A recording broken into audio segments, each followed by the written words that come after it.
let me turn it over to Alishir Barikhanoff of the Kentucky Education and Labor Cabinet and Lori Ulrich of the Fleming Mason Energy Cooperative to lead today's session. So thank you so much, team. Great to see everyone. Thank you, Matt, and thank you all for joining today. We really appreciate you coming on and spending some time with us. I just want to preface it that please share your honest, frank opinions and conversation, because what we're trying to do is we're trying to help the local communities be ready for the economic development activity that is so vibrant in the American South. When we look at workforce development, we see it as the other side of the coin with economic development. So we're one coin following the same approach. My name is Alishir Barikhanoff. I'm with the Kentucky Workforce Innovation Board, your state workforce board. Every state has a workforce board, and we happen to be in Kentucky. We have our great vice chair, Lori, on here as well. And what we ultimately want to do is we want to take your perspective. And then Kentucky, we have metro, we have rural, and we know that many of the states in the American South kind of see the same demographics as well. You have a lot of rural areas, but you also have a good metropolitan areas.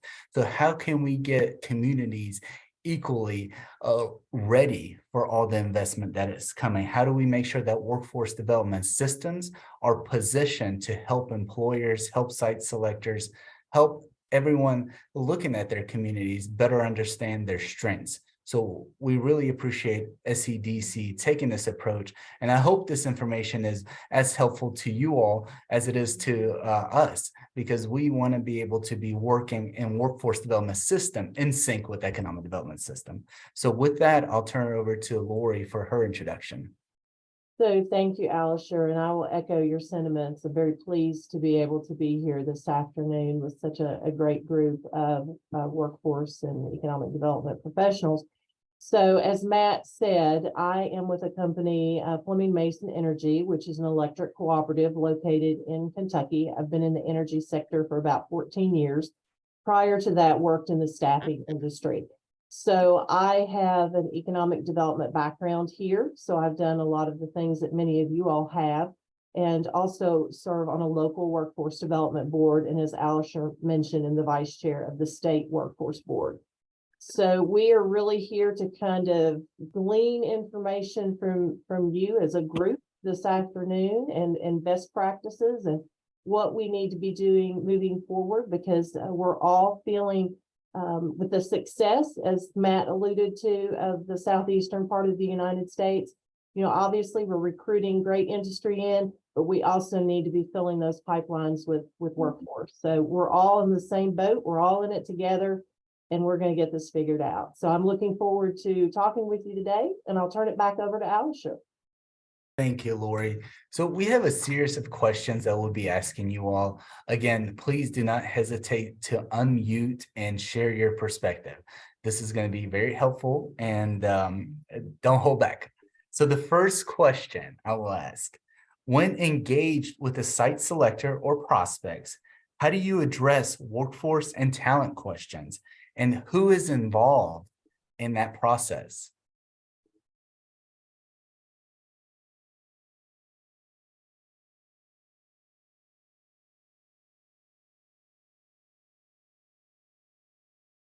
Any immediate thoughts on that? When you're engaged with the site selector that's thinking about locating in your community, and they are talking about site ready locations, they're talking about potential geographic areas, but the question of workforce comes up, right? So how do you address the workforce and talent question when that question is asked, and who is involved in helping you craft that answer? Since no one else is going, I'll go. This is Jana in Albany, Georgia. I would say that you have to craft it specifically to the needs of the user, right? So you've got to.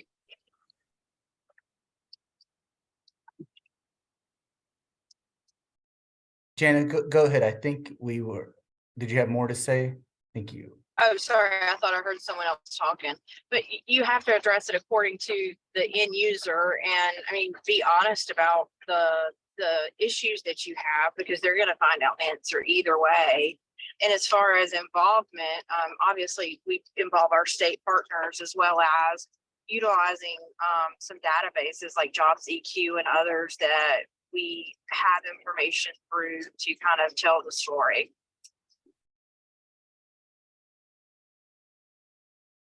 I'll chime in. We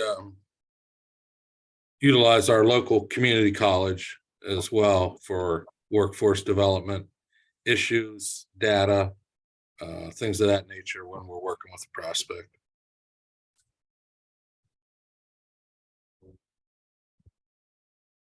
Right, Tina, did you have something to add? I thought I saw you go on mute.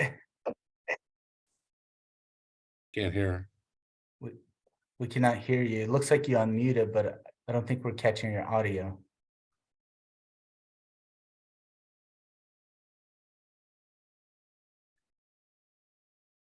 No.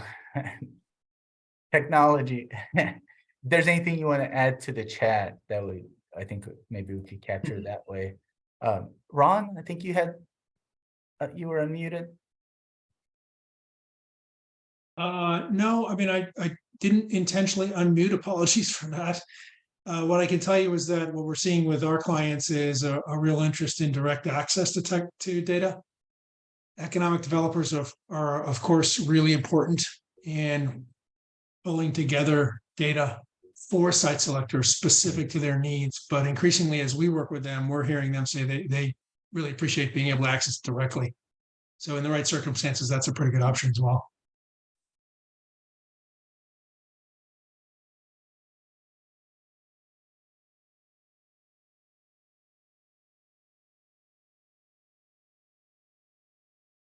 All right, any other follow-up on that question?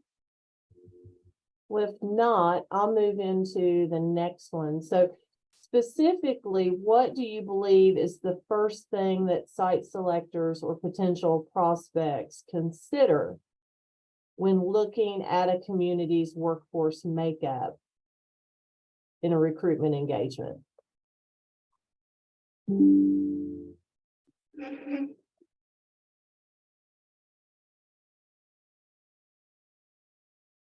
I see.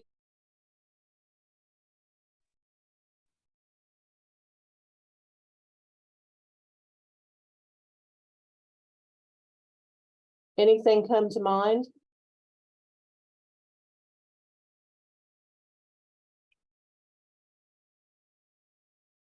I'll Proximity chime in here. to, sorry. Good. Go ahead, Misty. Sorry about that. No, that's fine. I was just thinking proximity and access to career and tech centers and community colleges. Great, thank you, Misty. Yancey, did you have something you wanted to contribute? Yeah, and y'all, I apologize if my internet's going in and out here. I'm getting a message on my screen, so if you can't hear me, just let me know. Oftentimes, I know the first step that we get, depending upon the size of the project, is really just going to be the size of the workforce in the specific area, and then also looking at the existing labor force in the target industry that they're looking at. We find that existing data is important, and no matter how good of a story you tell, sometimes if it's not already there, they disbelieve that you can get it there.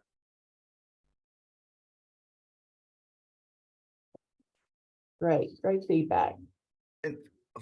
Follow-up question to that.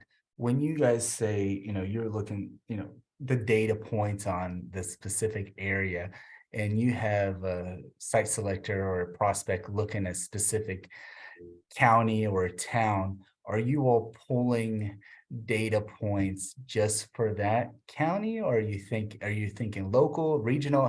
What is that approach for you all when you guys think of workforce? And Mark, I see your hand up. Yeah, I'm from a small town in Northeast Florida. Has about 10,000 people in the town, 75,000 people, residents in the county. We draw from about an hour radius of Palatka, Florida, as far as talent. And that includes several large communities such as Jacksonville, Gainesville, Daytona Beach, St. Augustine. So we look at it more regionally because you're less than an hour drive to work if you get a job in our area from those larger communities.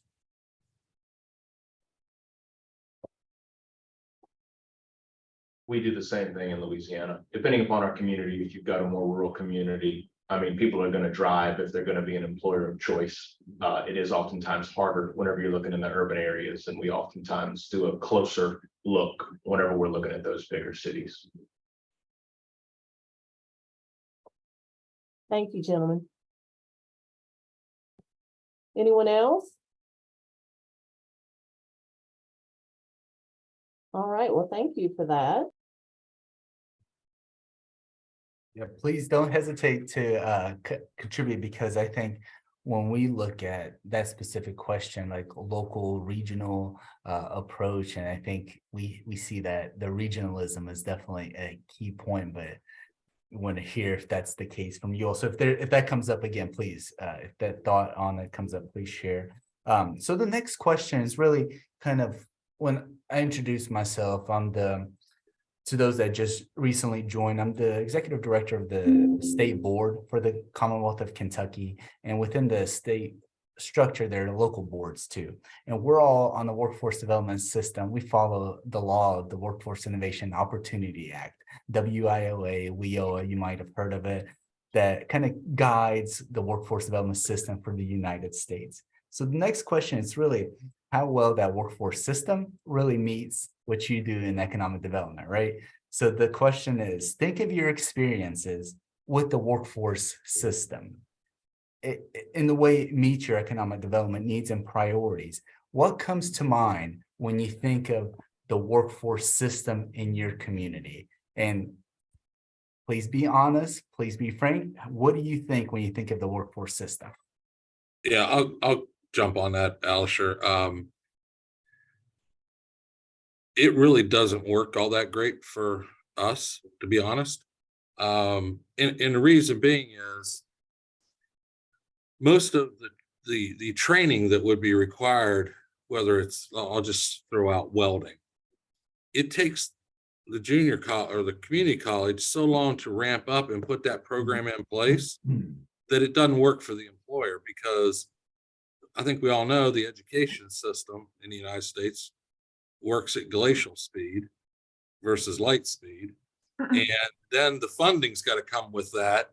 Hopefully they get it from the state, because we have our workforce development board is called Career Source Florida. And they try to do a good job. They try to move in concert with the business who, moves at light speed. But there's a disconnect there on getting the actual training modules set up, whether it's a program or an academy, whatever you want to call it.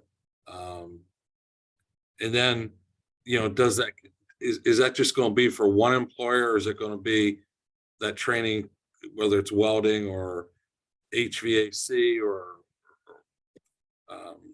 how to be a warehouse distribution center employee? How does that look a year, 2, 3, 4 years down the road? So I think that's the quandary we face. So I don't know if you can you hear me? I was having trouble and I had my name's Poppy Jordan, and I'm from Rocky Mountain, North Carolina. And I agree with you 100%. And North Carolina used to be hailed as one of the best workforce community college systems. Well, there are so many there's so many silos of workforce development. There's so many funding sources. I think that on not just North Carolina, but I think the actual US has got to rethink this whole workforce. Right. And I've brought this up at the Site Selectors Guild. I brought it up. It's so many things that I'm so looking forward to re-engaging in the SEDC, because this is a huge issue for all of the Southeast. And we are the ones, all of us, who have the land, and we have these large projects now, and every one of us are faced with the same thing. And our system is not, it's not fixed. I mean, it's it's not flexible. There's no flexibility. It's rigid. It's backward, if you will. Right. And I've been in economic development for a while, and workforce is not supposed to be what economic developers are supposed to be involved in, but now we've had to do it by choice. And we've got, in the state of North Carolina, we've got one of the largest mega sites that's left. And so we're getting major projects that 1,000 people. And we're about an hour from Raleigh. And of course, I live in Raleigh, and the growth and our growth is moving toward the east. So I don't mean I'm getting on my soapbox, but we just have had to do it ourselves. So that's what we're in the process now of figuring out how we go into the high school, the apprenticeships, and how we actually do it ourselves. And that's what we're doing. I'd like to chime in if I can. My name is Sharon. I'm with the Henry County Development Authority, and we are part of the Atlanta Metro. And I will agree with you wholeheartedly in that, and I have been in the economic realm very shortly. I haven't been here for a year. By profession, I'm an HR director. I've been an HR director for quite a long time and actually worked for one of the technical colleges that's in our service delivery area. The new president at the technical college, he used to work economic development in another county. So he and I had a relationship prior to me coming here. And I say all of that because he understands that there is a sense of urgency when it comes to going to industry to try to put together these pathways. I want to call them pathways for success on the employment side.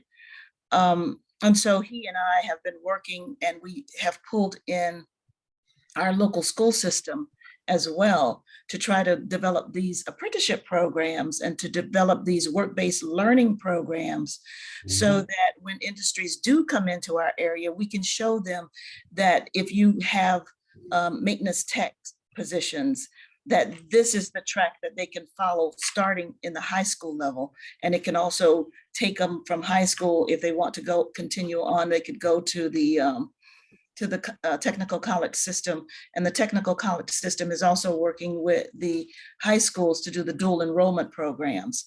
So we are having to build it ourselves. And I work more so on the business retention side. But when I go in to do the visits with my industries, we talk more about workforce development. Yeah. They talk more about working with millennials now, these three segments of generations that are in the workplace, and how do we all work together smoothly with that? Because there is, we have the baby boomers, we have the millennials, we have the Gen Xers, Y, and Zers. So how do we make all of that work together cohesively, and teaching the management or the leadership in these industries how to deal with those different generational segments in the workplace. And I, as a economic developer now, am still facing with some of the issues that an HR director would be faced with. I would just like to echo what you just said. I should have mentioned that too. The other issue is that with our existing industries, they also are having people phasing out. And so they are also part of that number. And if you looked at it right now, there's probably, I feel like we've got a window of about 18 months to really begin to address this with these companies that are looking at us that are not going to actually need that worker before another 24 months. And if we're not showing how we have a plan to develop that, as well as our existing industry, to your point, many of them are retiring and they're moving out of the workforce, and they're saying, we need people, we need to expand. So we can't forget about them either. I agree with you. I should have said that, because that's our bread and butter.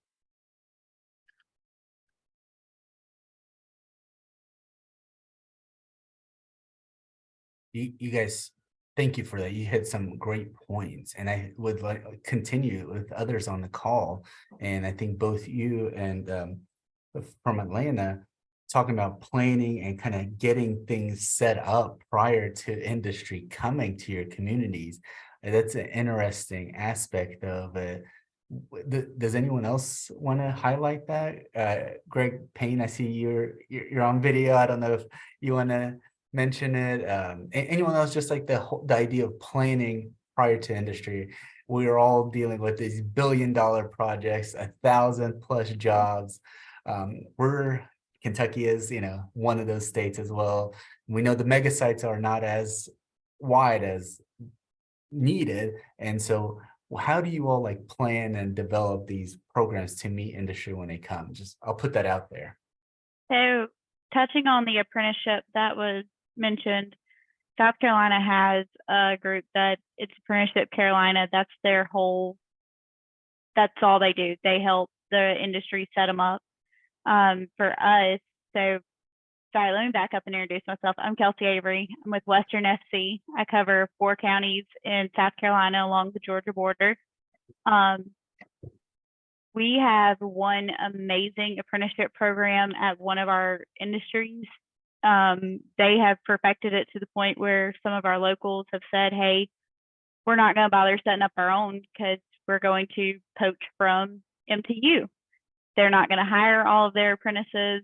We know that, they know that, so we can go in and get whoever they don't hire, or maybe even poach one that they would want to hire. So in preparing, we have that, and we have a very active tech system. Our tech system, thankfully, y'all are making me really thankful for them right now. I was before, but definitely am now. They're very proactive, and if one school, even across the state, gets the program and we need it here, we thankfully have it to where it's very easily replicated and set up here. We also have the issue, though, of, and I think everyone has this, our industries wait until everything's on fire, the world's ending, and then they call. They could have seen a few sparks and given us a heads up, but they wait till it's totally engulfed in flames and are like, hey, we have no workforce and everyone's gone. So I think that's our biggest issue, is just continuing to build, and especially the newer generation of HR folks are not as plugged in with the rest. For us, it's really been the younger HR folks that are coming in that just don't know where to look for help. That institutional knowledge is gone, and it's getting the foot in the door so that they understand that we are here to help, not just another government program to take up time. So could I ask a question regarding what she just said? Of course. I think she hit on some excellent points as well. And COVID brought a lot of our existing industries to our knocking on our door and begging us to sit down with them. And what do we do about getting people back to work? What do we do? And out of that whole group came about exactly what she just pointed on. They wait to the last minute, number one. Number two, there's a whole different workforce that's out there now, and the expectations. And also what came about was transportation issues, childcare issues, and things that we've not had to deal with before. And to her point of the things that they've done in South Carolina, and I know they've done some great things. And I would also say, who is funding this? Asking her the question, who is funding this? You know, our community college systems, most of them, I think, throughout all of the Southeast, they basically do a lot of their funding on FTEs. You know, what's the full-time and their customized training programs. And so I'd be very interested in what SEDC or what all of us as a group of developers, how we can come together and say, this is what really works. What are the lessons that we've learned to help each other?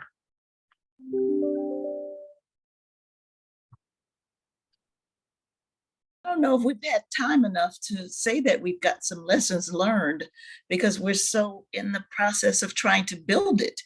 And you are correct. Transportation is an issue. Childcare becomes an issue.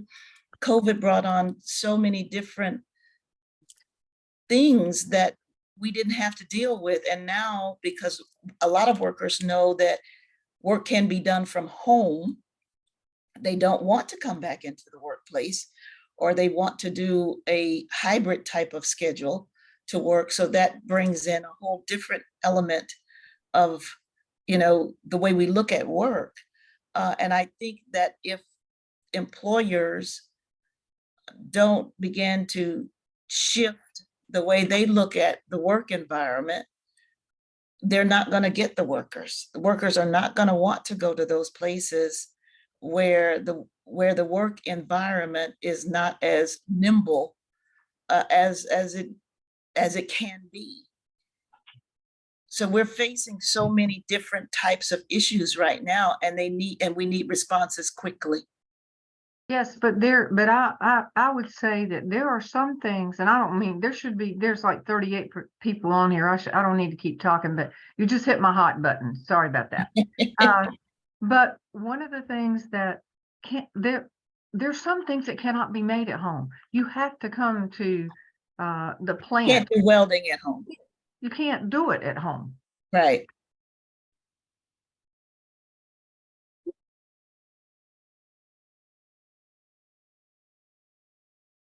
Well, thank you. We're definitely facing some challenges. And to your point, I will just say I have several HR friends who are singing that same song. They actually have people turning down jobs because it's not remote work.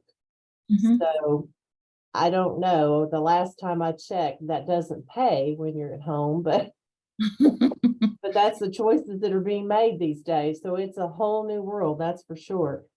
So that kind of leads into my next question. We understand in general that we are seeing a different or a skilled workforce at this point. But as economic development professionals and as folks that are promoting your communities, what skills do you deem to be the most pertinent when you are trying to recruit?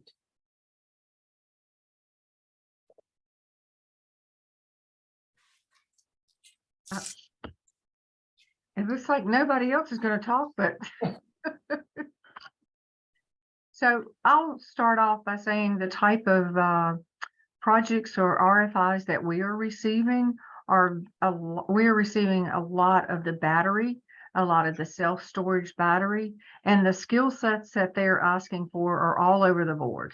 Some of them are basically high technology, engineers, and then also some of them are assembly. We have some that are looking that possibly there's solar panel.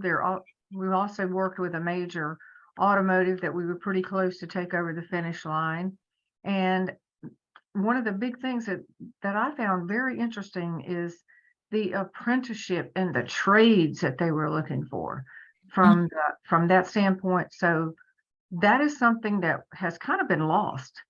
The welders, for example, actually in the apprenticeship programs that they were talking about, the age group that they did the apprenticeships was mind-boggling. It was 15 years old where they started actually in their middle school, high school.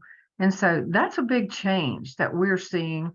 And it's almost like a reverse back to and I'm in a rural community, by the way, in the rural area. So it's really kind of interesting to see. It's almost like going back to when you had this was before my time, but you had actually your vocational educational programs through the Farm Bureau, through agricultural aspect, because we're very agricultural community. So we see a lot of that, but at the same time, they're looking for engineers. They're looking for those skill sets. So we're having to do all of it. It's across the board to fill that pipeline, and also to educate the parents that this type of industry that is coming in here is not your old manufacturing steel mill for not in our area, but it's not your cotton mill. It's not your old manufacturing. These are state-of-the-art manufacturing. So, okay. All right. So who else is going to say anything? Well, I guess it's going to be my turn. You and I will have a because we have the automation with robotics. A lot of manufacturers are now coming in and doing a lot of automation, and they're using robotics. But again, allied health, because of the lack of nurses, we're still feeling that lack of expertise in that area. logistics and supply chain, diesel technology, industrial technology, maintenance technology, megatronics. All of those industries are what we're looking for. And you said it exactly correct. We're going backwards on the education side because it's basically where you used to have the VOTEC schools inside the high schools. And actually we call it the Academy for Advanced Studies here.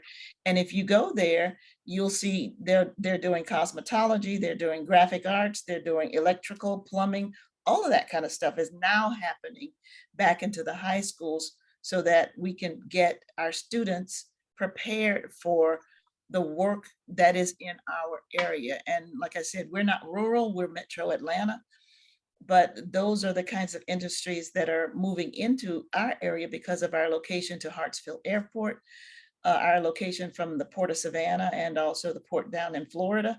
So logistically, we are a sweet spot for those types of industries, but we're looking for the skills that once I think people thought that they were dead skills, and they're not.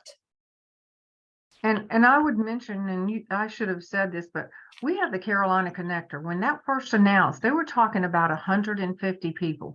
Today, that is operational, the Carolina Connector, and it's a CSX. It's basically 9 people sitting in a room that is actually operating that crane. All 3 of those cranes is state of the art. And we're in a sweet spot too, because of Norfolk on one end and Wilmington. And then we also have the Savannah. So that's another plus for us in relationship. And we are rural, but we're 45, 50 minutes from Raleigh. And so we're getting a lot of spillover, not from just Raleigh, but from all angles. And logistics has become, that's something else I should have mentioned. Logistics has become a huge piece of the puzzle for all of the projects that we're seeing coming in. How close are you to a port? How close are you to an intermodal? So that's something we now have. And so we're marketing it. And that's another thing I would say that's very different. And I'm not talking about any state, because I think every state does a great job. Our state, basically North Carolina and all of us, some of us have become pretty like, well, we're a great place, everybody wants to come here. Well, you cannot have that kind of attitude. You got to keep pushing and you got to keep marketing your entire state. And I think that's a key issue for the Southeast. Okay, now I guess it's going to be your turn again. I can kind of similarly echo some of the same sentiments in Louisiana, and ours has been a little bit different. And I'll touch on it from a policy standpoint. So we are unfortunately not one of those states that's very quickly growing. We've kind of been struggling with that a little bit lately. That's the honest truth for us. We've kind of done a double down and refocus, as we say. The idea of we're going backwards in education is also what parents are thinking, and what a lot of the counselors in schools are thinking, that just because we're going back to working with hands, even though it's more skilled, they think that we're going literally backwards. And so we have finally started in Louisiana moving from the idea that no, the state is not just going to help kids go to college, it's actually going to help them go to community and technical school too. I know Georgia has a similar program, other states have it, where, you know, if you get certain testing scores, and yes, you can get so many years worth of college paid for. We have finally started doing that for our technical and community college system. It's called the MJ Foster program, named after a governor who started the technical community college system. So we're actually trying to go back to that and say, okay, the state is now going to play an active role in promoting this. And like you said, no, it's not the manufacturing industry of the past. This is modern. Yes, you can get out of high school, and if you're not going to go to college, you could go to McDonald's and make $10 an hour starting. But if you do a year and a half, 2 years of school, you're going to step out with a welding degree, and you're going to be able to go make 6 figures by the time you're 25. It kind of takes a lot of getting on the ground in the weeds with these schools and telling these counselors that we need to push these kids in this direction, not just to try to go to a 4-year university. It's kind of an individual convincing that you have to do for them to show them the results. This is Kel Anderson with the Western SC Economic Development Partnership out of South Carolina. Interestingly enough, and just kind of on the other side of the coin, a lot of our industries, and we represent predominantly rural communities, but a lot of our industries are telling us, look, we can train them. We can train them to do, exactly what we need them to do. But the most important thing for us is just to have somebody that can show up on time, pass a drug test, and it's the soft skills, I think, that are really affecting at least the entry level positions in our area.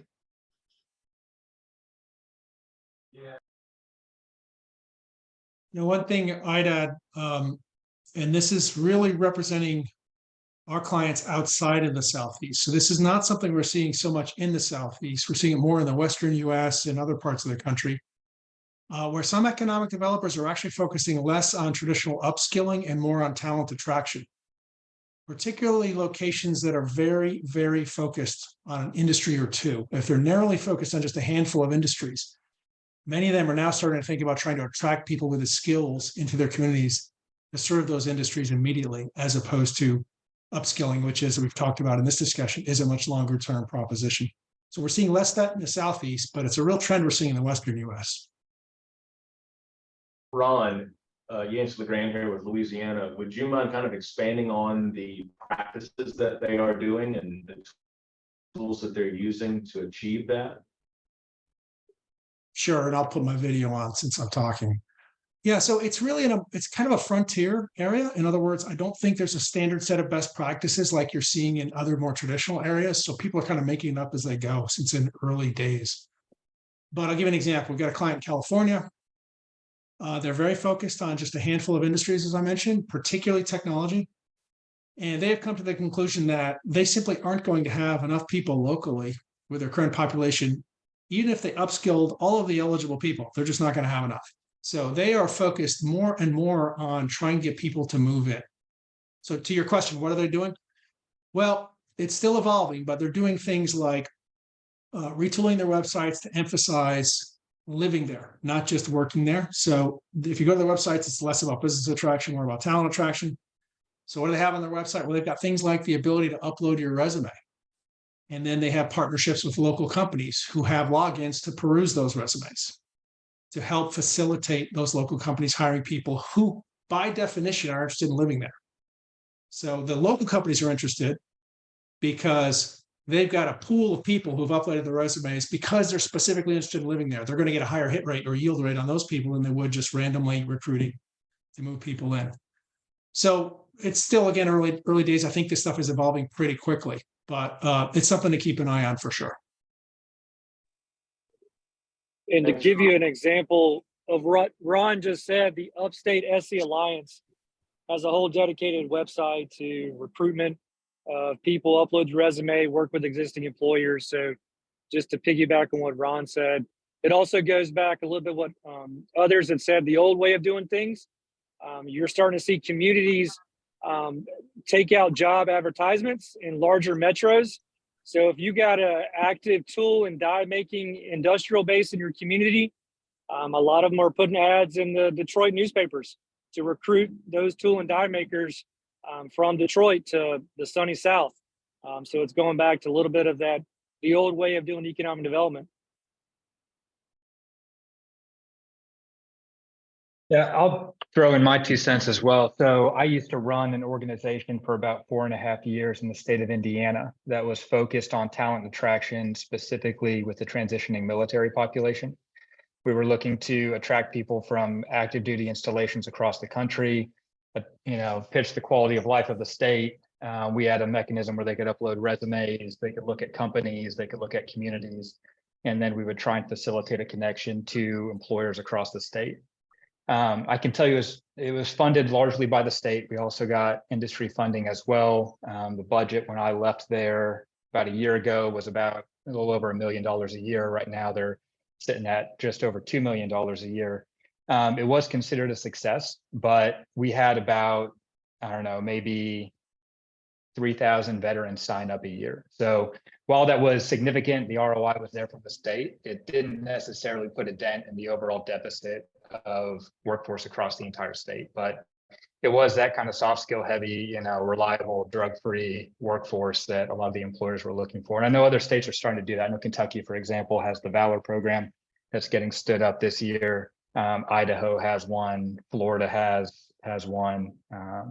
Yeah, moderately successful. So when you talk about the military, that's one of the things in North Carolina that we're doing, and we do that in our area to talk about the folks that are actually coming out of the military and then the spouse following and really focusing on that. And I think that that is a lost leader for many of us in the Southeast, because almost every one of us in the Southeast have some major military bases, but it is very difficult to get into those military bases unless you have some major. I didn't realize I was muted. So being a individual who grew up in Fayetteville, North Carolina, and also is working in Rocky Mountain, live in Raleigh. So I see a lot of this. So what really intrigues me about what we're doing here now, and I want to say thank you so much. I am so tired of being lectured to, paying thousands of dollars to go be lectured to. I'm so glad to have this interaction to talk to actually we that are on the ground of what's going on and what are we experiencing and what can we do to share with each other. So I just think it's a whole different world we're dealing with right now. Work-based learning kind of initiatives. Do you all use that? Do you package that as part of your sales pitch for your communities to say, we have these apprenticeship programs standing and ready to kind of, be utilized. We have work-based learning systems in place. Is that something you all package and use it to your advantage? Well, it will be packaged for us once, like I said, we are in the process of putting it all together, but most definitely we will use that as something to help the conversation along when industries ask that question. Well, what we're doing, and to your point, and it's really, we're actually getting ready to release it, and it's going to be hot off the press. It's basically, we're building a workforce pipeline through recruiting, training, and development, and we're actually putting it together. And we've been working with our high schools and our surrounding community colleges, and also our workforce development communities. Our workforce development boards, and basically putting something that can be in the hand and go out with our RFIs, because that is a key component. Because I don't have any problems with the sites, any of the due diligence, but that question always comes, where are we going to get the workforce when we start? And they want to know what our plan is. And so we have a plan now. Yeah. This is David Hollers. I'm director of the Central Iowa Workforce Development Board, and we serve 7 counties outside the Charlotte area. We actually put together a value proposition for workforce services several years ago, and many of our local economic developers use as part of our RFI package. It was very successful in helping close the deal to get Chewy to land in Rowan County a few years ago. The big part of it is we use our NC Work Career Center system to help them to hire their 1,500 people, and then another 1,000 people they've added. We've got a lot of echo feedback. It's hard to hear. All right.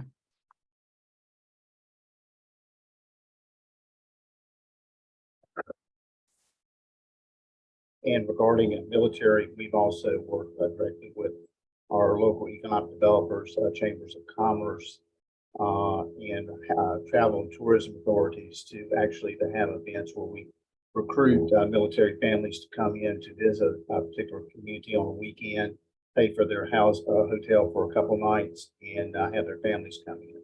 It's a way to get new talent into our area. It's part of what we do through the workforce development.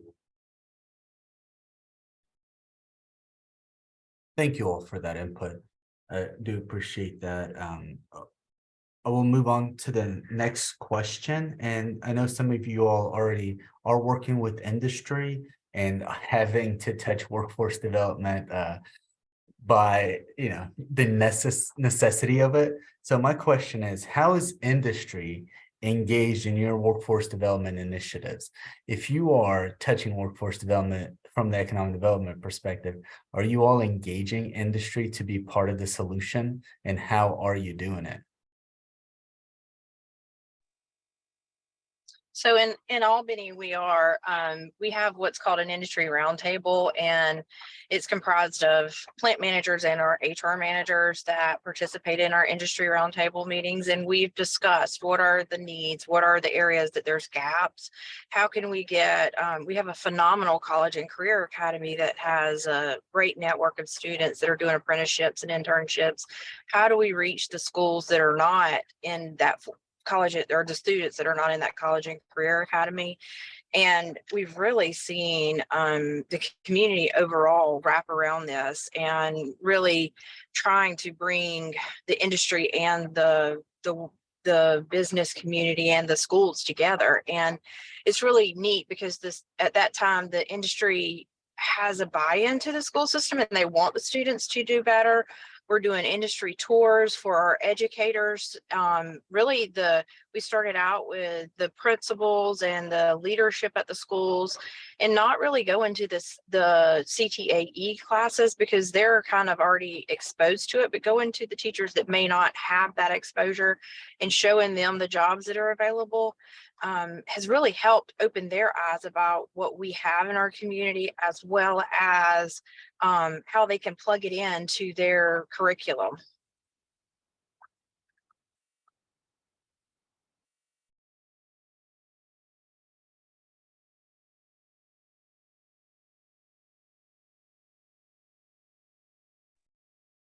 Yeah, we're doing the same thing here in South Carolina. Our group has got a pretty active HR Managers Council. We do quarterly meetings and also try and get some of the educators in for plant tours, and it's been helpful. We're just kind of we're just starting some of those programs here, but it's been effective so far.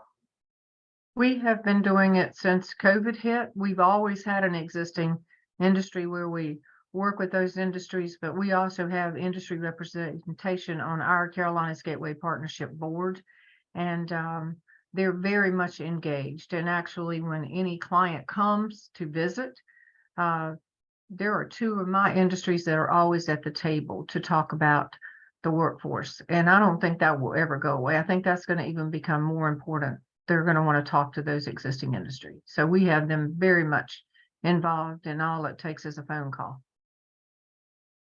Yeah, oftentimes it's that plant manager that really wins the deal. You know, we're paid to say good things, but you know, if they can get in a room with an actual plant manager and it's a candid, frank discussion, sometimes that'll push it over the edge for sure.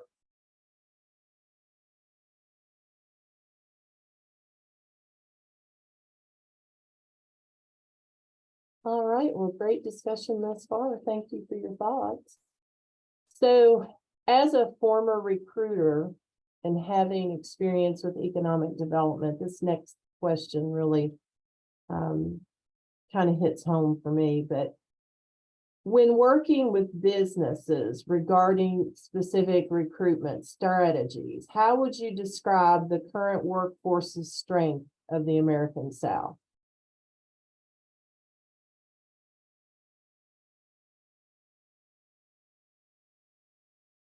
Could you repeat that question? I lost part of your. So when you are working on a recruitment strategy with a business or industry that you're courting or bringing in, how do you describe the current workforce's strength in the American South? What is your pitch? Lori, this is Greg Payne with the consulting firm Economic Leadership from North Carolina. And we work all over the country, but I would say the strengths that we hear, about most often in the southeastern states, top two would be history of hands-on knowledge of manufacturing. So hands-on skills, and two, the fact that a lot of the southeastern states are growing population, which the rest of the country is not. So the availability of warm bodies, as we say, is better in the southeast and other places. So those are probably the top two that we hear. Thank you, Greg. Here. Well, from our perspective, we have a very high unemployment. And so we turn that around into a positive to say that we have available workforce and also that we can train them. And I think I heard someone else say that as well. But when you say you can train them, you need to also present a plan of how you will do that. And that is what I believe we have had a rural, not all, rural parts of every state have kind of fell back on that. And that goes back to my same statement that I said, I think we're going backward and we're re-looking at some of the things that worked. And that's been really a very positive with actually companies where we've actually taken them into the high school to see the welding and to see some of the things that we are actually looking back at the trades. And they're different trades. I mean, you know, you have to have a lot more technology with it.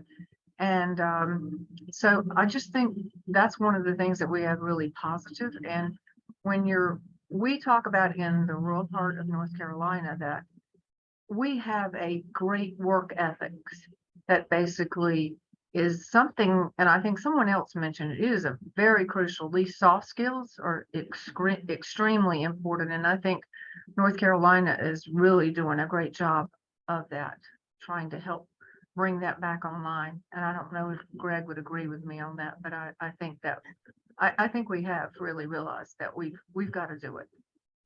Yeah, I was going to follow up and say that I think a third strength I should have mentioned is probably the general perception of quality of the community college systems throughout a lot of the southeastern states, particularly the responsiveness to business needs. I think in North Carolina, it's one of our really huge strengths. Work ethic is good. And I think it varies from some of the places we talk with and work with in the Southeast. I will say there's probably a couple other states that seem to beat us as far as the business perception of is work ethic a problem. I would say that in Wisconsin, it is almost never considered a problem, and it is in most every other state. So I think there's probably a couple of states that are even doing better, like Wisconsin, but it is maybe a strength here too. Well, I want to give a shout out to Louisiana because I've heard major consultants say that Louisiana has done an incredible job around their workforce and getting prepared. And they've also gotten a lot of money going into it. And they've modeled a lot of stuff after North Carolina's community college system, which it is one of the oldest in the country. I appreciate it. We always trying. You know Josh Tatum? Yes, I do. I think we're both going to You're going to, yeah. Josh used to work with us. Ask him about Oppie. I will. He's a great guy, great addition. Well, thank you, everyone. I'm going to piggyback on that question, though, because I heard two words come out in a few of the responses. And I've been hearing these words for 30 years, and that's soft skills. So tell me, what do you feel like could be done differently to teach that? Or is it possible?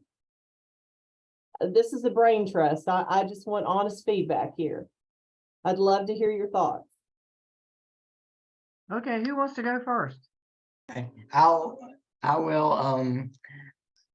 We hear this is the one thing we hear definitely the most all across the United States is soft skills. And I think probably the number one solution that businesses and educators, community college folks would say is some kind of work experience for young people. Whether it's, mentoring, job shadowing, summer internship, school year internship, or apprenticeship that develop the important soft skills of communication and one-on-one interaction and reliability, punctuality. Those are probably the key soft skills that we hear, that some kind of work experience is number one. Okay, well, I can tell you some of the soft skills that basically through COVID, some of the industry folks talked to us about. And you are right. It's like, okay, what do you mean by soft skills? So I just completely asked them. And they said, showing up on time, basically knowing that you have to come to work and you have to consistently come to work. And that was one of the really strong things that came out of that whole issue around the COVID, and I think that is carried on. And the other thing was understanding what it really means, what your job really means. And this came from some of the plant managers, as well as some of the HR people and some of the actual individuals. And they said they did not feel like that they were appreciated by some of the supervisors. So that was a soft skill that we turned back around to the supervisors, that what were you doing to make the employee feel wanted, feeling that they were important. So I know that may sound a little crazy, but that was a soft skill that came out. It was pretty interesting to us. So we've been working on that with our community college system, as well as our industries. And I would have to echo Greg and Api's comments as well, with the exception of attitude. Some of the site managers say, you know, I will take someone who has a great attitude about work and teach them, you know, what it is that we need to do. It's the attitude that they bring. I don't know if this can truly be something that you can teach like in a classroom, though. It's something that it takes going back to the on the job training, you know, to teach them how to be to work on time. And it will take those internships and those summer jobs and those kinds of things. And that's what is taught there. Then they could bring that into the work environment. But a lot of the site managers or site leaders here say it's the attitude they come in with. Yeah. And if they have the great attitude, we could teach them anything. I want to echo that. And one of the things that, and I'm sure many of you have heard this word, is the onboarding aspect. And that's what a lot of the companies in our area now are kind of learning that from Sarah Lee. And Sarah Lee had a technique where they were starting to work with onboarding, and they were dealing with those soft skills. And so that, I'll just point that out. Thank you. I'm sorry to go down that rabbit trail, but I just thought that was an important point to discuss. And I will just throw this out here. I think it's interesting from a parental standpoint. I think we don't necessarily encourage our children to take on jobs like we once did. I think we kind of are seeing the impact of that because we think, you know, academics, and we want our kids to succeed, but you don't see kids working in summer jobs and after school and things like you did when I was growing up. So I think it's interesting that there's such a change in that, and we may be seeing the repercussions of that. So, all right. Well, Alisher, I think you have the next thought you wanted to share and put a question out there. Thank you. Yeah, so we talked about the strengths of the American South, and some of the highlights I saw, the availability of people, the hands-on knowledge. Greg, thank you for sharing that. But like, what are the limitations of the American South? What are our collective limitations of the talent pool that help, do not allow us to compete at a higher level? What can we improve?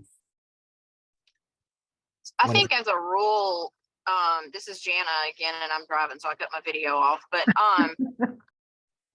as you look at a rural perspective, it's hard for us to recruit, and I'm a metro community, but it's harder for us to recruit the higher skill sets because they want to go to the larger communities. And so I think that's one area that, as a Southern America, that we struggle with, is kind of getting our communities to the next level because we can't recruit the skills and the jobs to our communities.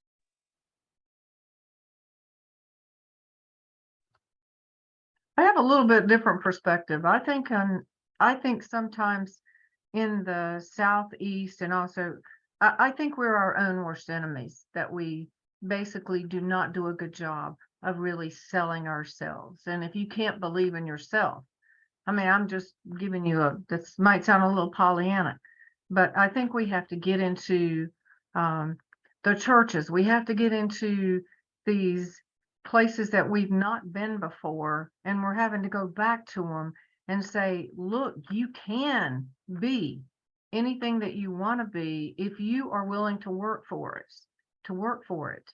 And it's not just going to be handed to you. And I do think that is an issue in not just the South, but everybody, the young people want to go in and go straight to the top.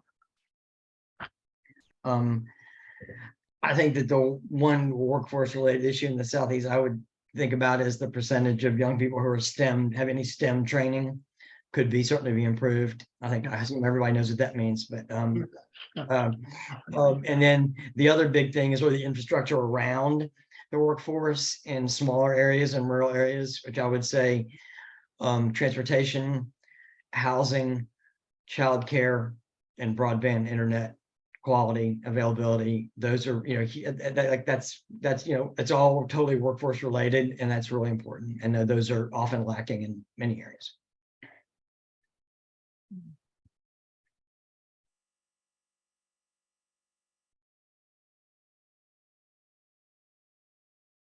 Anyone else?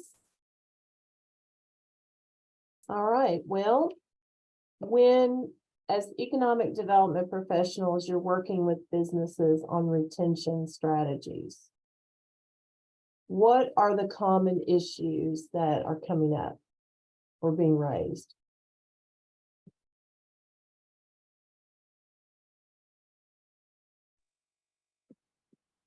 Wages. I mean, you got Chick-fil-A paying $15, $17 an hour. Some of the smaller manufacturers need to keep up with what's happening in the communities. I can tell you something that I have faced, and I just had a discussion with one of my plant managers about this yesterday. While we are recruiting these major companies, what about my workforce that I've worked hard to train those individuals about, well, what happens if they come in and take my workers that I've trained? And I'm like, well, that's just the real world, and maybe you need to do more for your existing workers. And we have seen that really be transformational in Edgecombe County, where most of our industries are now, at least the minimum is $19 an hour for the wages. So I think that has I think that's helped a lot, but I still think that's going to always be an issue. I don't care where you are. And we've trained these individuals and worked in it. You're recruiting new companies to come in, and they're going to be paying higher than what we're paying, and we may lose those individuals. So that. But the thing to keep those individuals, because it's same thing. I mean, I think we all have the same issues. It's wages, and if the company right down the street pays $1 more, then my employees are going to go over there. But where we are, and our next roundtable discussion with our industry leaders will be company culture, because that's the thing that another company cannot duplicate, is the company culture. And it's basically, how do you treat your employees while they are there? And most employees want to be treated as an individual. They want that individual. And then for a leader who has 50 people, how does he learn how to manage when everybody wants special treatment? And so that is the issue of the day now with companies can match each other with wages. Companies can beat each other with wages, but it is that company culture, and it's how you treat the employee that keeps them there. And so we're having to teach managers that were probably baby boomers that says, you come to work, you work this job, and you do this, and that's not the worker of today that's coming into the workplace. So it's having to teach company culture, which will be the biggest, I think, the thing that sets aside an organization when it's looking for, when you're retaining your employees and keeping them in the market. So I've heard wages and I've heard company culture, but let me take it a little bit further. What about overall benefits? Are people looking at that as much anymore, or is it strictly the dollar per hour or the salary? No. it's the dollar per hour, it's the flexibility of work schedules. It's all of that. But if they're a major companies can match each other benefit for benefit. They can match each other when it comes to those hard, I want to call them hard benefits, your health and wellness benefits, your bonuses and things like that. They can match each other for that, but they can't match one another when it comes to company cultures. In my opinion. And I think in chat, we have Greg who raises the point about career advancement, training opportunities, a work atmosphere, and the workforce development side, I will point out Department of Labor has taken the double down on the approach of good jobs and quality jobs, and using that as a competitive edge for companies. When they promote good jobs, they become destination employers. So I'm glad you all are mentioning these points, and also pretty cool to have AI listening in, I guess. But I haven't been to a meeting with AI helping out, so that's good to see in chat as well. Well, I agree with everything that's said, but I also think that one of the important things, and it goes back to company culture, is that and this happened during COVID, and we had this is not me, this is the industry folks telling us, and the employees also saying that they were doing multiple jobs that they were not trained to do because the people were not there. The workforce was not there, and they weren't getting rewarded for it, but they were expected to, okay, move from this job to this other job that they didn't have any training or skill sets for. So I think that's also the jobs of the future, and so that goes back to what, I can't remember her name, but what she said about the company culture. We've got to make sure that we just don't put all of these hats on these different people to wear and not give them some extra benefits or give them something for doing that. I'm Sharon. Sure. Well, it's interesting to hear this feedback. And I know we mentioned earlier, someone threw out the point about COVID and how it changed the workforce and expectations. And what about life-work balance? I mean, are you hearing that too in recruitment strategies, that more flexibility, more time off, flex schedules? That's I see huge. lots of heads nodding. Yes, that's here. Yeah, That's I here mean, to stay. Speaking from the age range that is coming out of college right now, looking at the Gen Z workers that are coming in. I was one that finished college in COVID. And I think it snapped a lot of people out of the thought of, we're just going to go do the same thing every day. I mean, most of my friends that are jumping around in jobs right now, if they don't have some amount of flexibility, they don't have a certain amount of days that they can take off whenever they want, with due reason, and letting people know ahead of time, they're not going to take that job. And for them, it comes down more to flexibility versus money sometimes. That if they've got to go be there 8 to 5 every single day, can never take a day off, they're not going to take that job. Right. And that falls into the company culture. It all falls into the company culture. It's the way of work now. The way we look at work. Work is no longer that 8 to 5, Monday through Friday, because the Gen Zs or the Gen Xers and Yers, they want to work when they want to work, and they want to take off when they want to take off. And they don't want to have to wait and have the time build up, because it's more, I think they saw a lot of us work like we worked, and they were saying, no, we're not going to do it that way. We want to take our time off. They saw parents working until, long hours, coming home tired, no vacations and things like that. And the younger generation is saying they're not going to do it that way.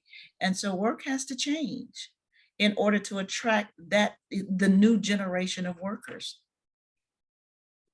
Yeah, I can second that. So our company, we work in kind of the gig economy space of the manufacturing and logistics industry.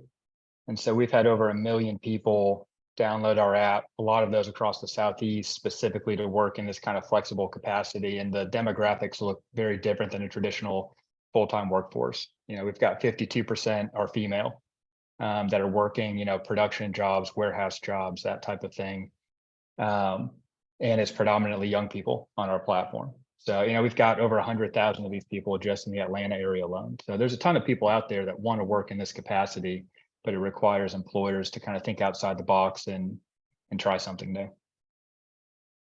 Yeah, there's a really interesting analysis of this out there. If you look, there's a British economist who wrote a book on it. I did not read the whole book, but the short version of this is that there's a demographic shift globally that's driving this. So over the last 30, 40 years, we had hundreds of millions of people, literally hundreds of millions around the world come into the global economy. And with globalization, that meant they were not artificial, but they were depressing wage rates around the world. Well, the Chinese population has peaked. It's shifting now. It's actually decreasing. There are fewer and fewer of these people around the world coming into the workforce. The dynamic is shifting. And according to this economist and his analysis, we're entering a long-term trend, literally decades, where the dynamic has shifted, where 30 years ago, the employer was pretty much in charge. When I came out of school, for example, it was tough to get a job. And when you got one, you didn't leave it, without thinking it through pretty hard. And this article, or I should say this argument, is that that's all changing now. Employees will be much more in the driver's seat. Work is going to have to shift to fit their needs much more than it's done since at least before World War II, if not further back. So a really, really different dynamic in the next 20, 30 years. You're absolutely correct. Yep. We are just as though they're the housing market and you have a buyer and seller's market. Well, now it's employer and employee, and this is the employee market. That's right. I Good did way to it. put it. That's right. Well, thank you. This is all great feedback. I do appreciate it. And we are rounding the home stretch here, literally, to use a Derby term. So we want to be mindful of everyone's time. So Alisher, I think you've got a couple more questions that you might want to throw out for the group. Yeah, and we definitely appreciate the conversation here. I think in the talent war, the talent has won, right? So that's not, and Mary, I'm a millennial, our birth rates are lower than our older generation. So we'll see where the Gen Z land. I do want to ask a quick question, if you guys can just highlight it, then we'll get to the last question. But you all, what are some of the best practices that you've seen companies take, communities take to help recruitment and retention of talent? I know you all talked about flexibility, making these good jobs available, but what are some of the concrete best practices that you can share?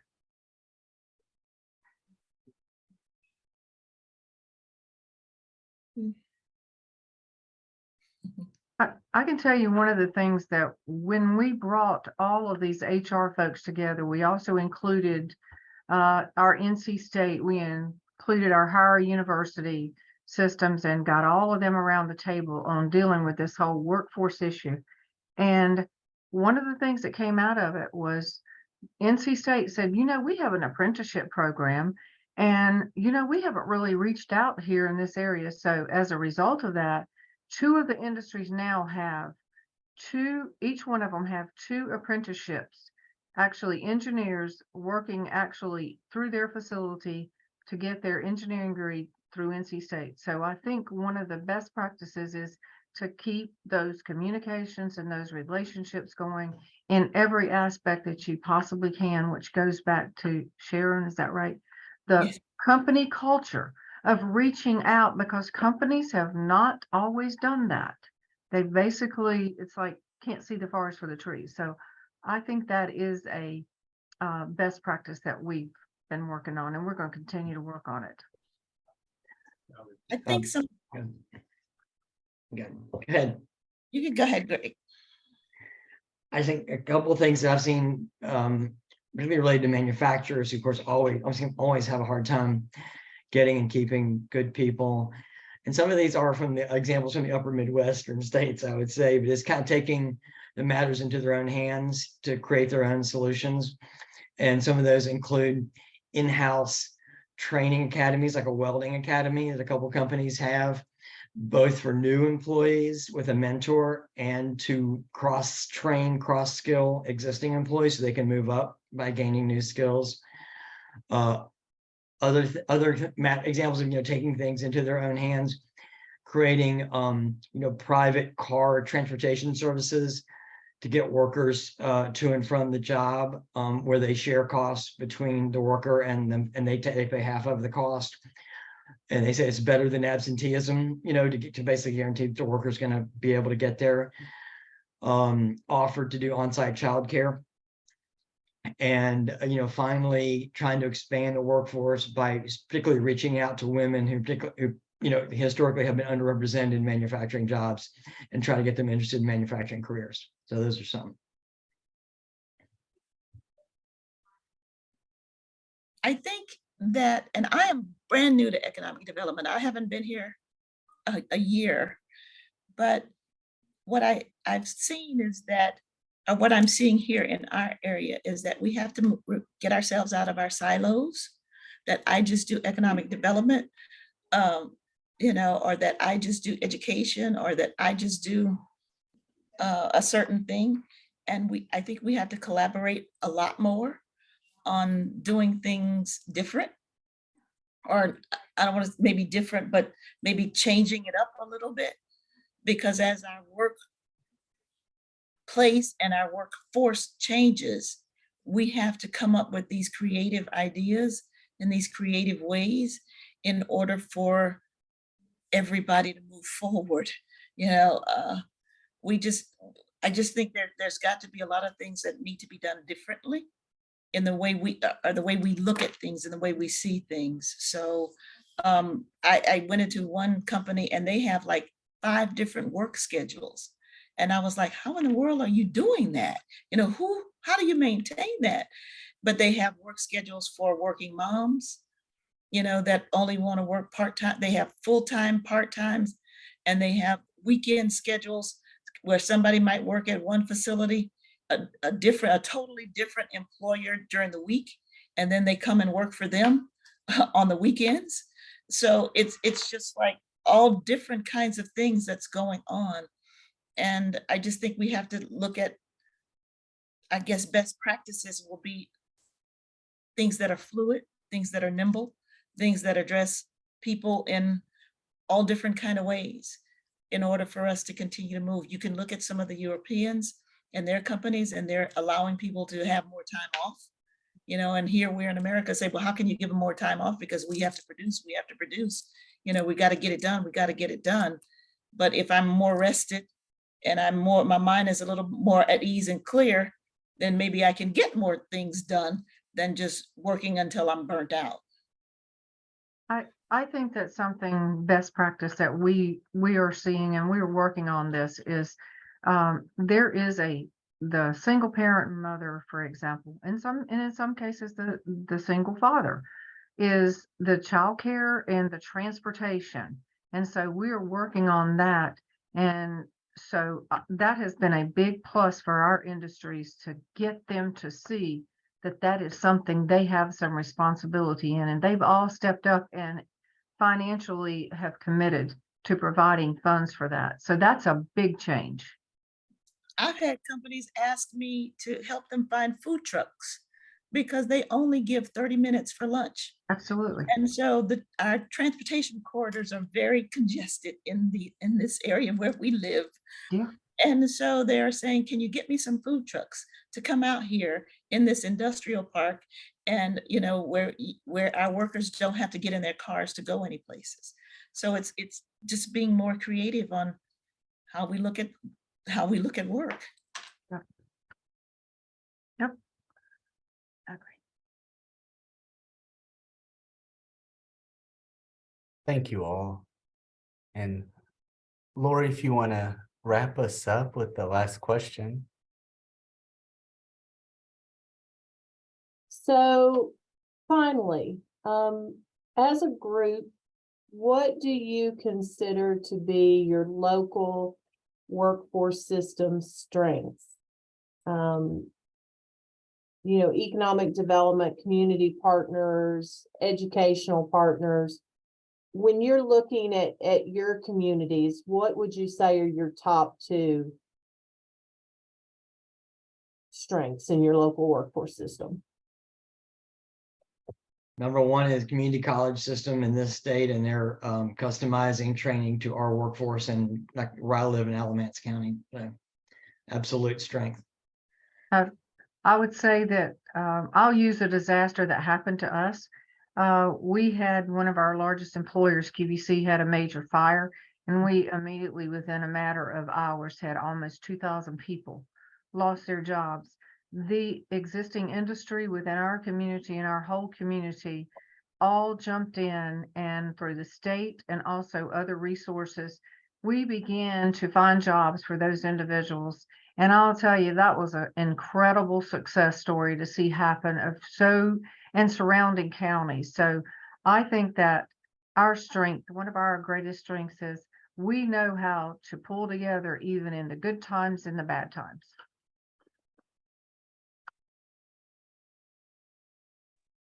The technical college here in our area is been very good and is very supportive of the industry. So they've that's not across the entire state, but in our particular area, I found it to be very professional and very responsive.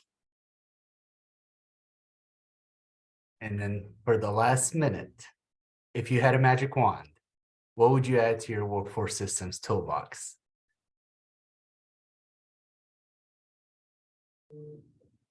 Money.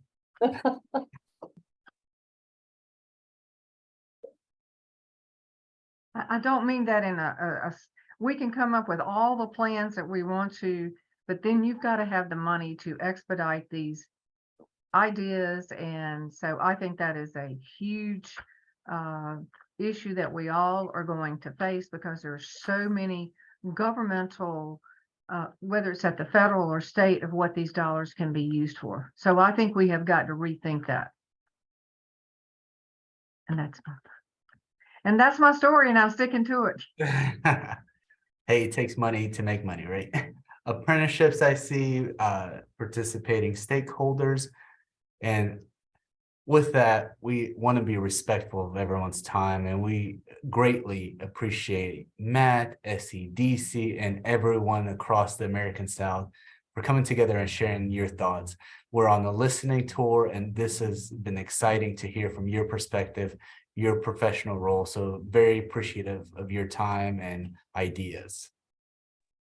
Thank you. Thank you, everyone.